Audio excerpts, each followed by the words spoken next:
Hello, I'm the Weasel, and today we're going to do something a little different. Usually I talk about China, but today I'm going to be talking about Canada. In China lately, there has been a lot of competition about which is better, the North or the South. Well, a lot of people might be surprised to find out that in Canada, the answer is that the North is definitely better than the South.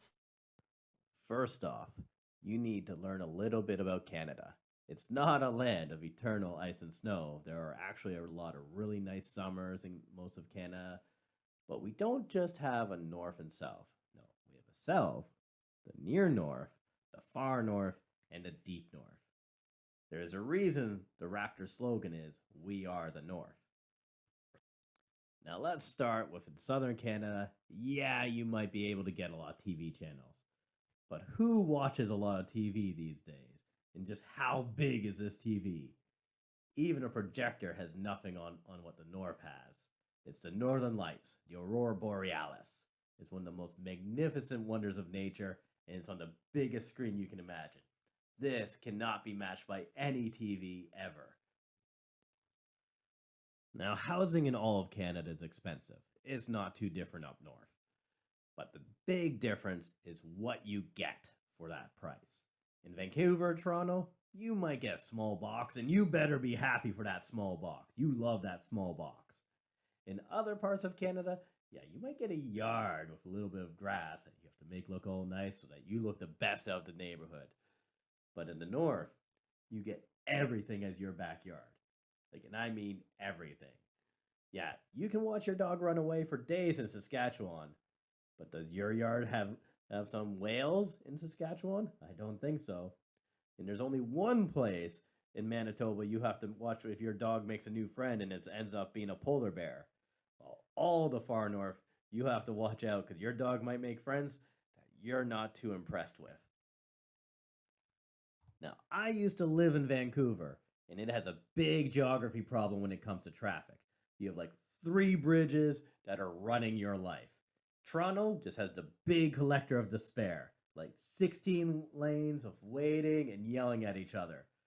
Southern Ontario can keep that. The most traffic you get up in the far north is migration. Oh no, it's caribou rush hour, and my freezer's already full.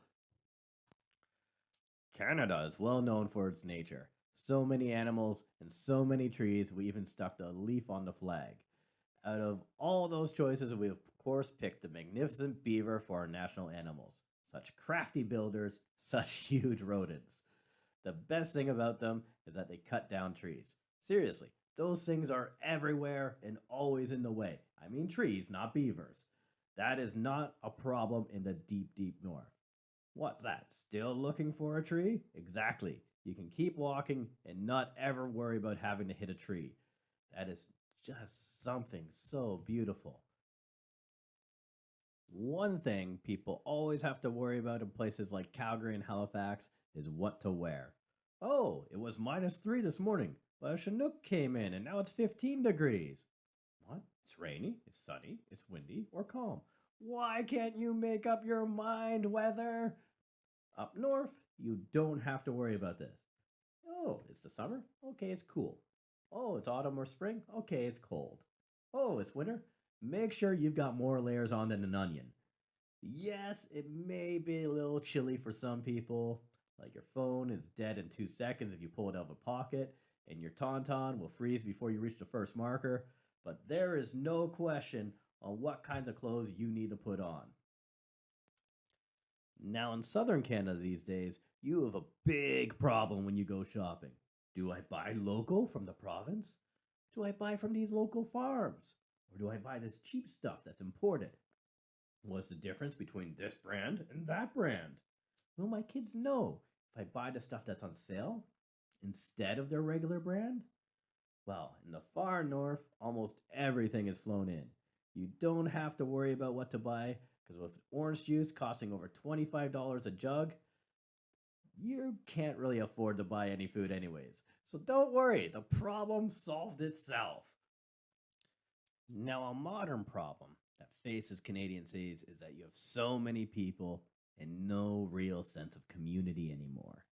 You'll have a neighborhood of thousands and a city of millions and know like 50 people, and have less than 5 people you consider good friends. In smaller towns, of course, it's a bit better, but even that is changing down in southern Canada these days. In the far north, this is not a problem. Everyone will know everything about you pretty soon, and you will get told family histories going back generations and be expected to remember them. Like, you will be tested. Everyone will call you by your name, and everyone will be nice, because otherwise, you won't survive. Like, community is a necessity to face the elements up north. Loners make good popsicles, and that is about it. Living up north is that you are living in a real land with real people on the edge of it all. That is something hard to find anywhere else. Well, okay, maybe Newfoundland has this because they're just a crazy rock in the middle of the ocean, but who wants to live in a place that has its own time zone because they can't get along with anyone else? These are just some of the reasons why the north of Canada is far better than the south. I might have to point out, though, that I've never actually been to the Canadian territories, which would be the north. And I've never been to the deep north, way up Nunavut on the islands and that, of course. But this was a tongue-in-cheek video that was very fun to make. And please, if you liked it, share, like, subscribe, and comment down below. I'm the Weasel, and that's all for now. Later. Zaijian.